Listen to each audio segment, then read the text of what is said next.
నేను వారి ప్రవర్తన చూచితిని, వారిని స్వస్థపరచుదును, వారిని నడిపింతును, వారిలో దుఃఖించు వారిని ఓదార్చుదును.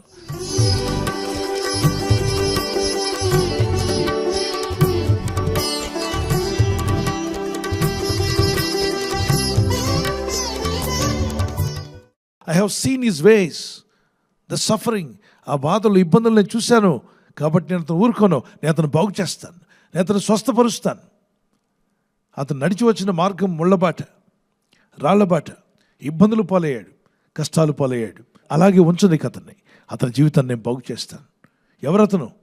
ఈరోజు ఆ వాగ్దానం తీసుకుంటే నీవే అవుతావు. నిన్ను కూడా దేవుడు బాగు చేయగలడు. బాగుపడాలి, మనం స్వస్థపడాలంటే దేవుడు మనల్ని ఏం చూస్తున్నాడు? మన ప్రవర్తన కూడా చూస్తున్నాడు. ఏంటి ప్రవర్తన అంటే? నీ మాట తీరు, నీ వినే వినికిడి, నీ ఆలోచన విధానం, నీ తలంపులు, నీ స్పర్శ, ఇవన్నీ కూడా మన ప్రవర్తనలో భాగాలే. ఏం వింటున్నావో జాగ్రత్త, నువ్వు ఏం చూస్తున్నావో జాగ్రత్త అని చెప్పాడు ప్రభు. చూస్తున్నవన్నీ కూడా మనకు సంబంధించినవి కావు, కొన్ని అనవసరమైనవి ఉంటాయి. వ్యర్థమైన వాటిని మనం వదిలేసుకోవాలి. 119 కీర్తన 37 వచనం, Psalms 119:37, వ్యర్థమైన వాటిని చూడకుండా నా కన్నులను త్రిప్పివేయము దేవా. వ్యర్థమైన వాటిని చూడకుండా సోషల్ మీడియాలో కావచ్చు, అనుదిన దైనందిన జీవితంలో కావచ్చు, మీ ఉద్యోగ స్థలంలో, వ్యాపార స్థలంలో, ఈ లోకంలో జీవిస్తున్నప్పుడు, ప్రయాణాలు చేస్తున్నప్పుడు వ్యర్థమైనవి చాలా ఉంటాయి.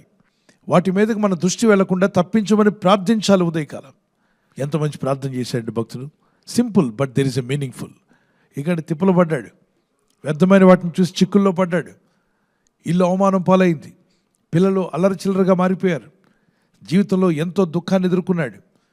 రాత్రంతా ఏడిస్తే ఆయన పరుపు కొట్టుకుపోయిందట, అంత కన్నీళ్ళు వచ్చాయట. మీరు ఎప్పుడైనా ప్రార్థన చేస్తే మీ కన్నీళ్లకు ఖచ్చిపైన కొట్టుకుపోయిందా? గట్టి చెప్పండి. ఆయన ప్రార్థన చేస్తే పరుపు కొట్టుకుపోయేంత బాధ. దేవా నాకు ఎందుకు జవాబు ఇవ్వట్లేదు నేర్చాడు. ఎందుకంటే అతను కళ్ళతో వ్యర్థమైన వాటిని చూసి దేవునికి విరోధమైన పాపం చేశాడు కాబట్టి దేవుడు అతనితో మాట్లాడడం మానేశాడు. కొన్నాళ్ళు చాలా తిప్పులు పడ్డాడు. రాజయ్యుండి కూడా అడవుల్లో పరిగెత్తాల్సి వచ్చింది, అరణ్య మార్గంలో తిరగాల్సి వచ్చింది. తర్వాత మారు మనసు పొంది పశ్చాత్తాపడ్డాక, తన తప్పిదాలు ఒప్పుకున్న తర్వాత దేవుడు తిరిగి అతను పడిన కష్టాన్ని చూశాడు, అతను పడిన బాధలు చూసి అతని ప్రార్థన విని ప్రవర్తన మార్చుకున్నాడు, మారు మనసు పొందాడని తెలిసాక దేవుడు అతను స్వస్థపరిచాడు, బాగు చేశాడు, ఆస్వాదించాడు. మీ జీవితంలో కూడా అట్టి కార్యములు దేవుడు చేయగల శక్తిమంతుడు, ఆయన కార్యములు చేయగలడు. ఈ వాగ్దానాన్ని ధ్యానిస్తూనే ఒక చిన్న కీర్తన పాడుకుందాం. నేను వెళ్ళే మార్గము నా యేసుకే తెలియును.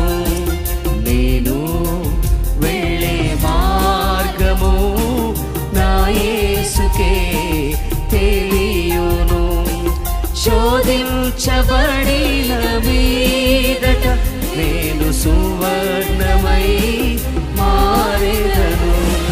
శోధించబడిన మీదట నేను సువర్ణమై మారెదను. నేను వెళ్ళే మార్గము నా యేసుకే తెలియును. నేను వెళ్ళే మార్గము నా యేసుకే తెలియును. కడలేని కడలి తీరము ఎడబాయ కడకునా బ్రతుకునా.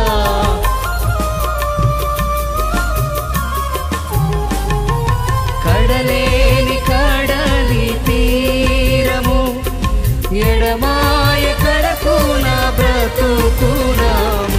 గురిలేని తరుణాన వేరువగా నాదరినే నిలిచేవా నా ప్రభు. గురిలేని తరుణాన వేరువగా నాదరినే నిలిచేవా నా ప్రభు.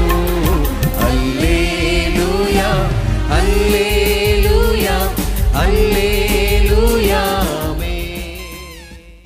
జీవితంలో దుఃఖము, బాధ, వేదన, నువ్వు ఏ మార్గం గుండా వెళ్ళావో, ఏ మార్గం గుండా నడుస్తున్నావో, ఏ పరిస్థితుల్లో నువ్వు జీవిస్తున్నావో, నీ స్థితిని నేను ఎరుగుతున్నట్టున్నాడు. నేను నిన్ను బాగు చేస్తాను. ఆగురు ప్రార్థించాడు, వ్యర్థమైన వాటిని, అబద్ధములు నాకు దూరం చేయమని. 24వ కీర్తన 4-5 వచనాల్లో వ్యర్థమైన వాటి మీద మనసు పెట్టువాడు యెహోవా చేత ఆశీర్వాదం నొందడు అని రాసింది. అంటే దేవుని మీద మనసు పెట్టకుండా వ్యర్థమైన వాటి మీద మనసు పెట్టు కూర్చుంటే దేవుని ఆశీర్వాదాలు రావు. నీకు రావాలి అంటే ఖచ్చితంగా నీ మనసును వ్యర్థమైన వాటి మీద నుండి తీసి దేవుని మీద పెట్టడానికి ప్రయత్నించాయి. ఆ స్పాంజ్ నేచర్ తెలిసినప్పుడు దాన్ని మురికి నీటిలో పెట్టి ప్రార్థన చేయడం కాదు, దాన్ని శుభ్రంగా తీసి కడిగి శుభ్రపరిచి మంచినీటిలో వేయి. మంచినీరు దేవుని వాక్యం, దేవుని సన్నిధి, ప్రార్థన, ఉపవాస ప్రార్థనలు, ప్రభుని ఆరాధించుట, వాక్యోపదేశాలు వినడం. ఆయన వాక్యాలు మంచివి. మన జీవితాలు దేవుని మీద పెట్టినప్పుడే ఆ మంచిని మనం రిసీవ్ చేసుకోగలమన్న వారు దేవునికి స్తోత్రం చెప్పగలరా? నేను వారి ప్రవర్తన చూచితని వారిని స్వస్థపరచుదును, వారిని నడిపించుదును, వారిలో దుఃఖించు వారిని ఓదార్చుదును. ప్రార్థన చేసుకుందాం. ప్రభువా, నా ప్రవర్తనలో మార్పును నేను చూడాలనుకుంటున్నాను తండ్రి. వారి ప్రవర్తన నేను చూచితని వారిని నేను స్వస్థపరచుదును అన్నావు. Let me not see the things which are vain in through my eyes, Lord. ప్రభువా, వ్యర్థమైన వాటిని నా కన్నులు చూడకుండా నేను మార్చుకుంటాను. Take away vain things from my life, Lord. వ్యర్థమైన వాటిని నా జీవితంలో నుంచి తొలగించండి నాయనా. Let me not keep my mind on things which are vain.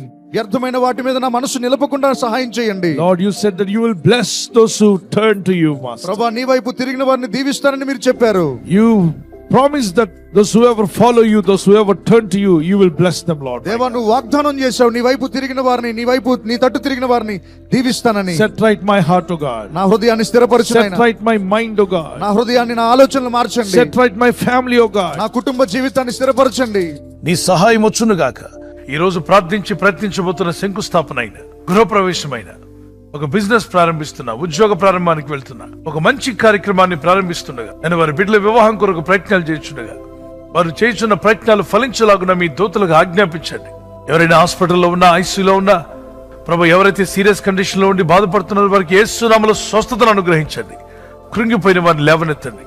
మీ గాయపడిన హస్తమును చాపి వారికి ఉన్న సకల రోగాల నుండి విడుదల ఇచ్చేయి. వారిని లేపి నడిపించడాన్ని సాక్షులుగా నిలబెట్టుకోండి. ఈ ఉదయకాలం ప్రతి రోగి యేసు నామములో స్వస్థత నొందునుగాక. తండ్రి, ఈ దినం ఎవరైతే ప్రయాణమై వెళ్ళబోతున్నారో, అది రైలు మార్గమైనా, ఆకాశ మార్గమైనా, బస్సుల్లో, వాహనాల్లో ఎక్కడ ప్రయాణం చేస్తున్నా, రోడ్డు మార్గంలో ఏ వాహనంలో వారు ప్రయాణం చేస్తున్నా, ఈ ప్రజలకు కాపాడే దూతలను పంపండి. ఉదయం బయలుదేరి సాయంకాలం ఇంటికి వచ్చేంత వరకు నీ కాపుదల, కాపాడే దూతల యొక్క సహాయము నీ ప్రజలకు దయచేయమని అడుగుతున్నాను. నీ దయ, నీ ప్రేమలు వీరిని వర్ధిల్ల చేయమని ఇదిగో వీరందరినీ చేతికి అప్పగించుకుంటూ ఈ కృపావర్తను బట్టి దినమెల్లా నీలో ఆనందించి సంతోషిస్తూ ఎదురయ్యే ప్రతి సవాలు జయించే కృపనిమ్మని క్రీస్తు యేసు నామములో అడిగి వేడుకుంటున్నాను నా పరలోకపు తండ్రి. ఆమేన్, ఆమేన్.